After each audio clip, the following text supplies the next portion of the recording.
That's what we should be doing, starting live. We're live. How are you doing? Good. How are you doing?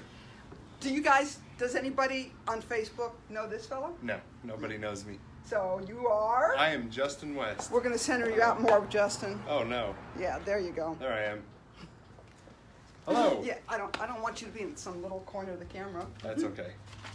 So, Justin, I appreciate you taking time out of the day to come join us. Well, thank you very much. No, I appreciate it.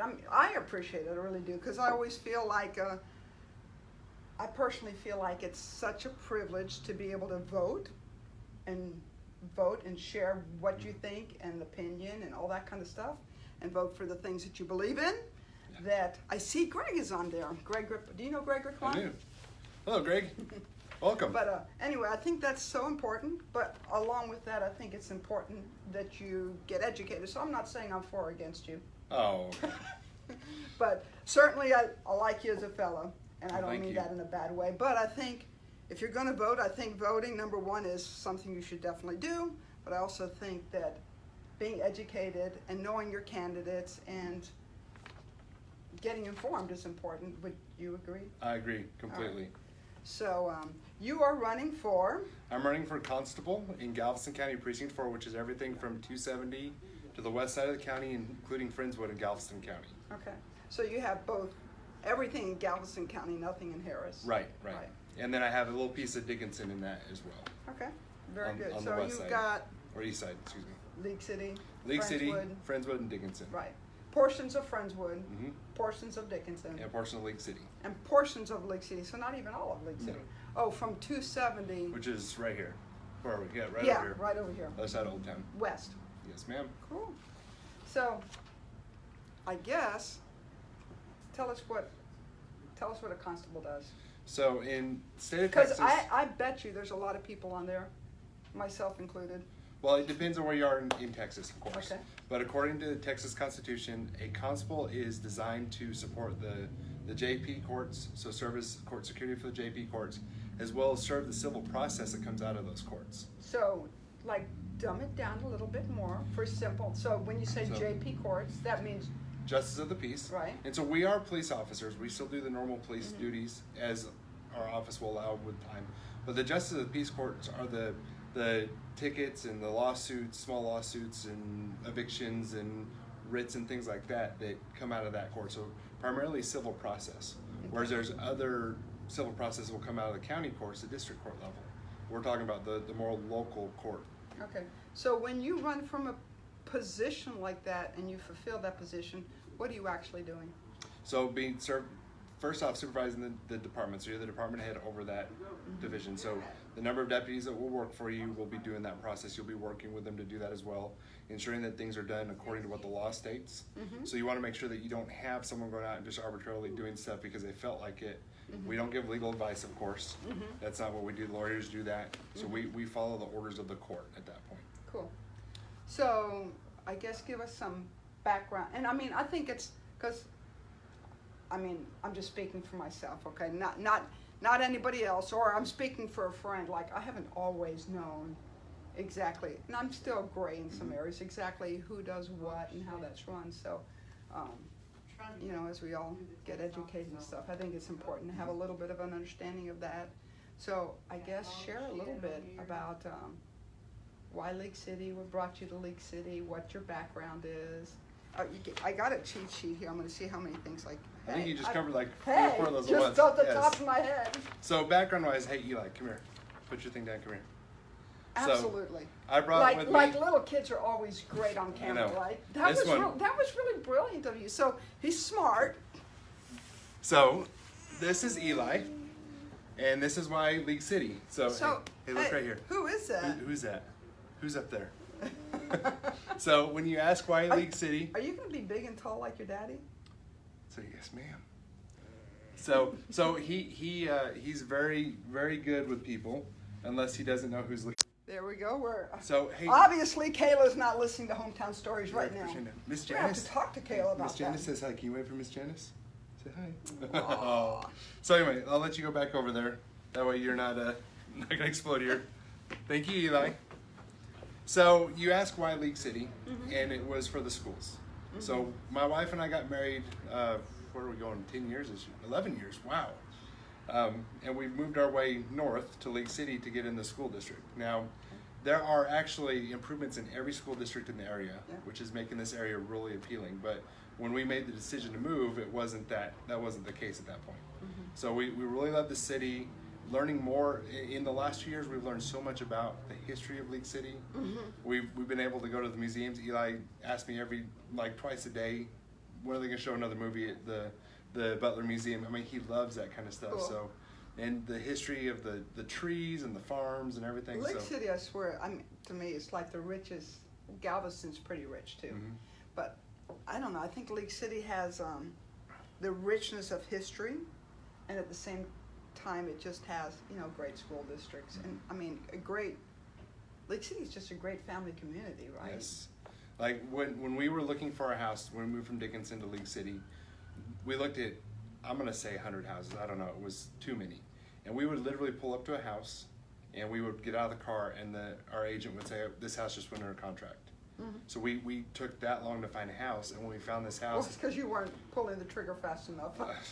we walked up to this house. It had been on the market for an hour, and the neighborhood, every house has kids playing out in the cul-de-sac. And my wife gets out of the car and goes, this is the one, because all the kids. Before you got in the house? Before we got in the house, because the family, that's Cool. what we were looking for, is a family environment, somewhere where Eli can, there's some older boys over there that he can learn to play sports from and really get that family environment. And that's really important to us. So Cool. League City won that one. But originally I'm from a small town in New Mexico where the population of the entire county was, at that time, 8,500. Oh wait, I have was that Hobbs? Truth or Consequences. Okay, because I think Hobbs is almost Texas. Okay, It's yeah, right it is. there. I don't know. We had talked at one point in time. And I thought you'd said Hobbs. Well, but- Hot Springs was the name of the town back in the 50s. So 49, it changed to Truth or Consequences. So from there to here, big difference. So how'd you end up coming from there all the way here? I knew some people at the church in Lamarck, and I moved down here because I knew them. And so I lived in Lamarck, I've lived in Texas City, I've lived in Galveston, Texas City, Dickinson, League City. So kind of bounce around. Yeah, you're probably gonna be. You're probably set for a while. I think. Yeah, Right? we're roots are down. Yeah. Eli started kindergarten this week and has. Congrats, Eli. He's so shy. That's not gonna last forever. Oh, and so he's only shy when we're around. When we're not around, he talks to people and what'd you talk about? Oh, nothing. So it's like it's that secret relationship that we don't get to see. So So, history. Why League City? When our election? well, this election, because it's a county level, has to go through the primary process. Okay. So March 3rd, March 4th. You sound so smart when you say all that Oh, stuff. it's taken me years. I'll pick up a little piece and I'll repeat it to myself until I get a hold of it, and then I'll pick something else up. It doesn't take much to impress me. Go ahead. So, anyway, we have to be part of the primary process based on the Texas Constitution, the voting requirements. So March is the primary election, and then that will go into November of next year for the general election. So it'll follow the same process as president, governor, all that. So are you telling me that you're starting to run now, but the election's not till November of next year? Well, general election, but we have the primary. So with the primary system, you have multiple candidates for that specific party. Okay. So whether it's Democrat or Republican, you'll have multiple Got people you. there. Okay, I got it now. And then, It took me a second, but now well, like the city kind of election. like, I got it. Yeah. City election's nice though because they don't have a party. They have an election and that's it. There's not two elections. So how or- many people are you running against right now? Right now, just one. So we'll. You and you? No. No, okay. One, me and one other. Yeah. I wish it was me and me. That would make it really nice, but Yeah. no. So not a lot of competition. Not yet. Okay. The filing window's in November, Okay. so we'll know at the end of that window how many there's going to be. Okay. How many do you think there's going to be? You think? I hope just two. Okay. That makes life a little easier. A lot easier. And so then you'll have a full year of. So once we Right. get to March, if there's not a Democrat challenger, Mhm. so if March decides that whoever wins that March election has Gotcha, the next 8 gotcha, months to gotcha. build out the office and plans and All that good Yeah. stuff. Cool.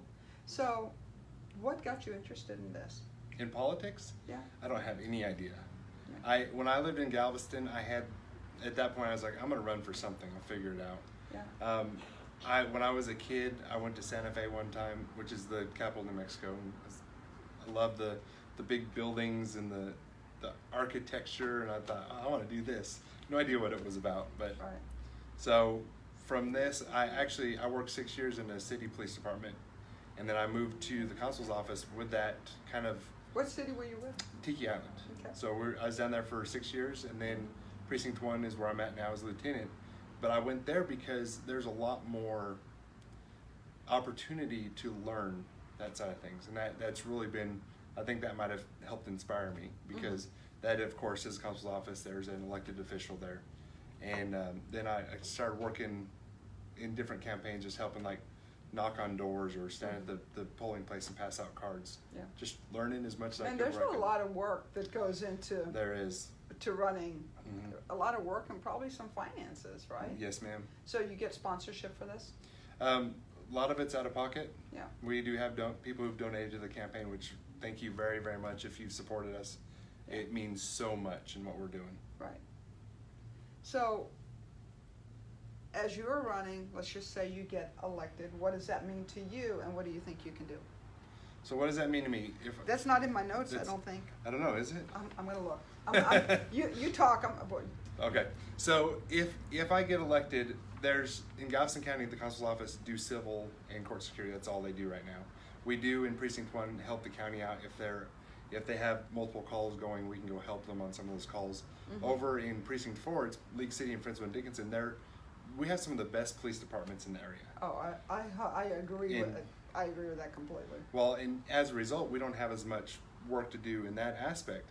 But there are still other things, and a couple things that I'm passionate about right now is there's a human trafficking issue that's just becoming a major problem. I agree. And so we've really been investigating into that, learning how we can help as a constable's office in the area. Yeah. And the things that go on in the area in the human trafficking, I've actually set up a partnership with the Attorney General's office to get them down to do some training. So we'll actually be able I to think that's train. awesome. So Yeah. prosecutors, the police departments, even citizens, we'll have a day of just people can come in and learn.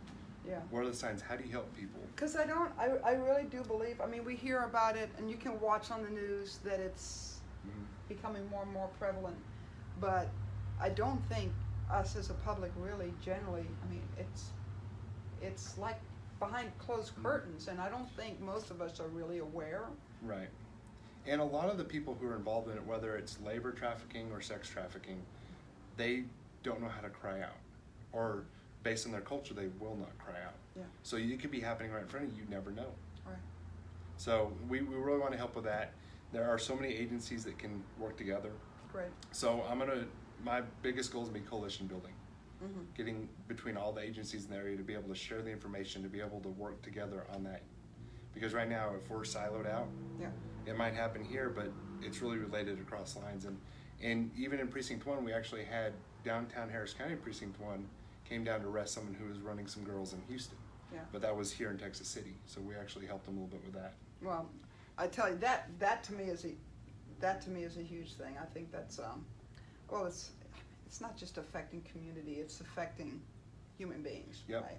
And so part of that illegal immigration traffic is those people being trafficked. Yeah. So if we can help address that, stop that flow of people. Now, I don't know what the answer is there, but when they get to us, being able to enforce what's already written in law, being able to address that, and then find out, well, are there more things going on? Our district attorney has an initiative that he focuses on every case of certain types to determine if there's a trafficking aspect to it. So whether they're here having to work, forced to work, they're withheld their credentials, any of that information, they now have a focus in our DA's office for that. I think that's great. So very helpful. So would you say, okay, so that's definitely one of the things that sounds like you're Yep. aware of and passionate about. Is there anything else that? There's a lot of stuff that we could do in law enforcement. Community outreach. So our agencies budgets have shifted to really enforcement. Responding to calls, we're very reactive in a lot of ways. And to have the agencies around to do community outreach days. So the National Night Out coming up in October. Great. To involve in these community events to help bridge that gap where if all the community ever sees is what the news tells them is happening in law enforcement, we're going to be stuck in that mantra of police are out to get you. Reactive. Right. And if we're out in that community building those relationships, we know when someone's there that's causing problems, because they can easily reach out to us and say, hey, someone's over here doing whatever. So building that community engagement back up, getting the community involved in what we do. The League City has a good Citizens Police Academy. Galveston County has a good one. So having the community involvement is a big piece as well. So community policing is going to be something that we'll start pushing. Awesome. I want to increase technology in the office to get our deputies out more in the street, so they can park at a school, a supermarket, whatever, do their paperwork, instead of having to come back to the office every single time they need to do paperwork. Cool. So, looking at my notes, cheating just real quick out of the side of my eye, you're also involved with the Lions Club, Yes, ma'am. which is definitely a great community. I see, Doc, Amy says, my buddy, Justin up, man? West. I see Catherine on here, trying to keep up. Oh.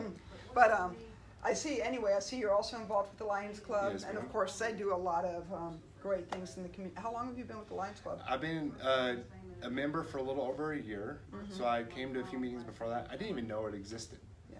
I had someone say, come check it out. I did. So tell them some of the things the Lions Club does. So Lions Club has a lot of community outreach, and it's centered around lower income and helping people out, and also the Texas Lions Camp. And Greg Grappon, back in the day, spent countless time up there. Greg, if you're still on, I think he's amazing.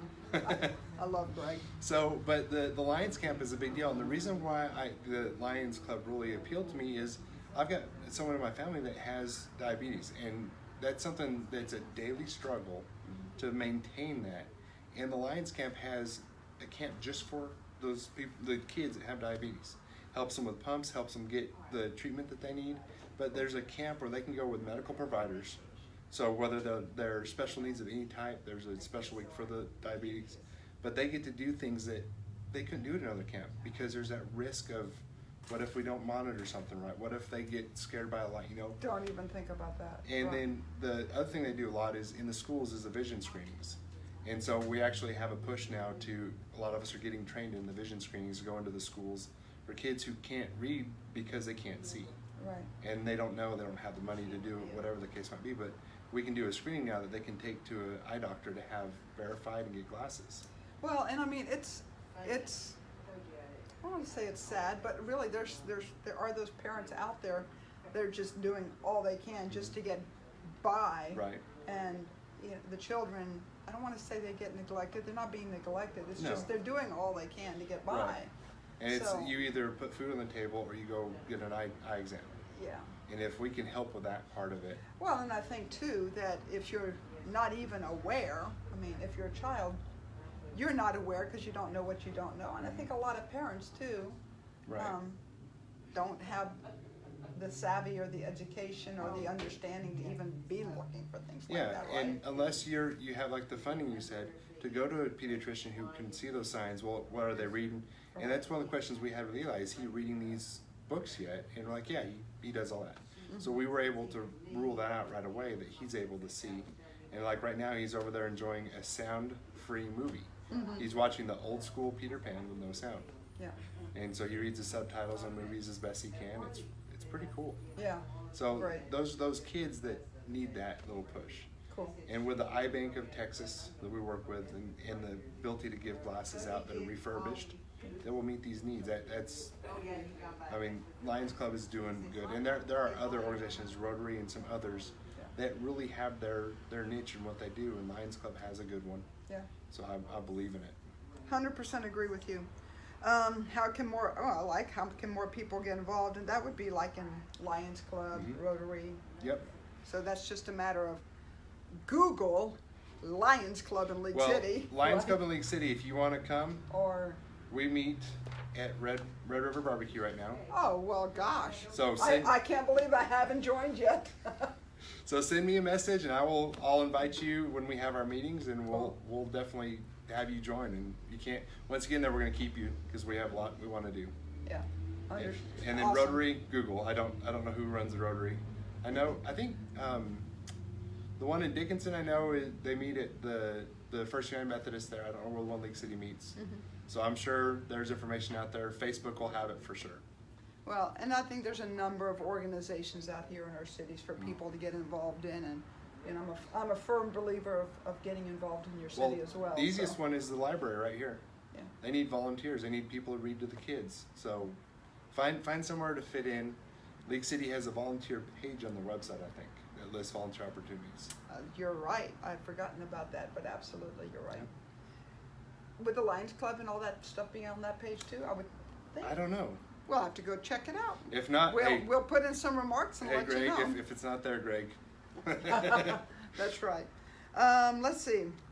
You're running for a constant. I think we kind of covered that. What is the one thing What's the one thing law enforcement Work should together. change? Work together. As a Absolutely. community, yep. Yeah. And I do agree with you. Things like National Night Out and things like that are great because, then we all come together kind of as people, as opposed to, this dividing line. Right. A lot of times, the only time public gets involved with law enforcement or comes face to face with law enforcement is when they're getting a ticket, and that's not a great. No, and the National Night Out is a great event, Right. but it has to be more than that I agree with that. because a lot can happen from October to October. I know they used to have the DARE program in the schools, which I thought was a great. John Griffith with them forever, which I thought was a great program with kids and law enforcement. I had the Why T-shirt. did they stop that? A lot of it comes down to funding and efficacy. Yeah. So when it's grant funding or something that helps support it, if it's not showing the numbers, whether we're not recording it, we're not making enough events, whatever Right. the case might be. Cool. So we just need to increase that kind of engagement. So it says, how can law enforcement and community work better together? Of course, you mentioned National Night Out. That's once a year. Talk. Talk. Because if we develop stigmas and don't talk to each other, that's just going to grow. It's going to grow that divide. But if you have questions, I promise you the majority of police officers will answer a question. Oh, yeah. Regardless of what you're asking about, we'll still answer those questions. Yeah. And we'll have those discussions. But I agree with you 100%. Like the law enforcement here in our area, I think they're amazing. They're really great. For the size of League City and the number of officers we have the best response time I've ever seen. It's not just response time. They're amazing as far as at least my encounters. Not counting the time when I got the ticket in front of the police station, but other encounters. It is 25 miles an hour in front of the police station. Yeah, I know that. I was educated. It slows down. Yeah. But anyway, I mean, you know what? When you break the rules, you break the rules. It's called paying attention. Tell us more about the event that you're hosting on September 30th. So we're talking about getting informed on who you should vote for, find out what people are supporting. I'm hosting Alan West, Lieutenant Colonel Alan West, on the 30th of September. It's going to be in Friendswood, so it's not in League City. So when you say you're hosting Alan West, So I have a family member that knows Alan West, okay, and he was gracious enough to agree to come speak. Of course, there's Cool. cost involved in that. yeah, But he's going to talk about what it's going to take getting people to vote, understanding the issues, really just starting to drive that desire to be involved in politics. Whether you knock on doors or you just go vote, but it's getting people to vote, and he's going to address that. cool. So I love that. And so for anybody here that is listening, I'm going to tell you this. So what I like to do when I've had things that involve voting, and if I try and get both sides on there, right? Because I just believe in, I don't care if you're my buddy or not my buddy. I think if you're running for office, whether I agree with all the policies or whatever, there's a lot of policies I probably do agree with. But when you're running for office, I think for the most part, people are doing it for the right reasons. yeah, So I do believe in getting things educated, so people educated. So what I've done in the past is I've boosted these posts so that they get more exposure on Facebook to kind of get word out there. But Facebook doesn't like political things being boosted so much anymore. Yeah. So I will just say, if you are watching this, did somebody give me a thumbs up? That's true. So I would say, if you are watching this, I am going to try and boost it. Good chance that Facebook won't allow me to boost it. So why don't you share it to your page and just ask other people to share? And so not a matter of if you're for or against, but just getting it. I mean, we talked about a lot of things that Yeah. didn't say, come vote for me. Have I said that once? I haven't said that yet, have No, I? you haven't said that yet. But Oh, man. we've been just talking a lot of hearts. we've just been talking about like the election process and stuff, and people getting involved in that process, or Rotary, or, you know, those things. Well, and the very most important thing, if you're not registered to vote, register to vote. Go on Google, search for Texas Register to Vote, because if you're not registered, you can't vote and you can't participate. Yeah, so I think super important that, one, that you just are aware. How many, especially for something like constable, how many people do you think will show up and vote? Because Do you have a number? The So how many people are eligible and able to vote, and percentage-wise, how many people show up? percentage-wise, it's really sad. The number of Yeah. people who are eligible that actually show. So do you know a number? I don't want to lie. I was going to put myself out there and guess a number, but It's not good. So the problem with when you go to vote in March, you're going to be voting for the president, you're going to be voting for the governors, the senators, Right. all that. And then get down to like page 43. and do people continue to vote then? Well, you'll see a decline as people Yeah. move down the page to the next page, that they'll stop. Because they don't know. Yeah. Right? And Because it's they just feel so like, long. hey, there's two names here. I don't know either one of them. That's right.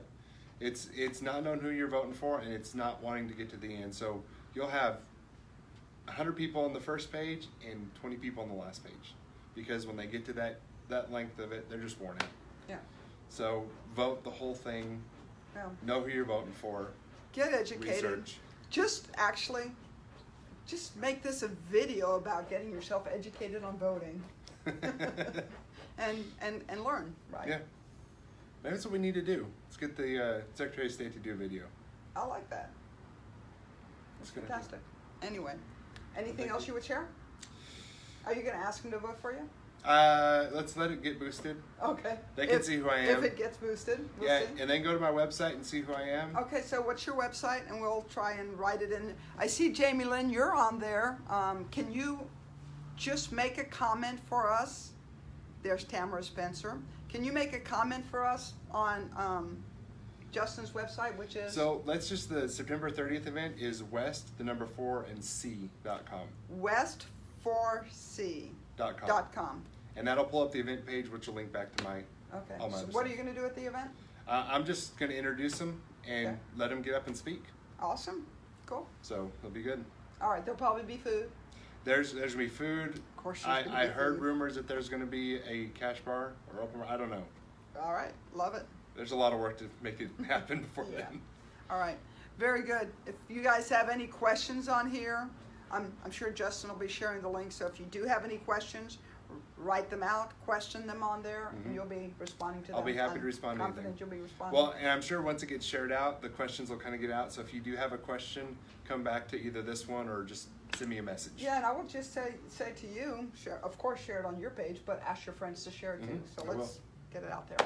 Yeah, and of course, I'm sure if I try to boost it, it'll definitely get rejected. So, All right. Well, I'm going to try. We'll see. All right. Take care. I Well, thank appreciate you. you guys joining us. thank you. Thanks.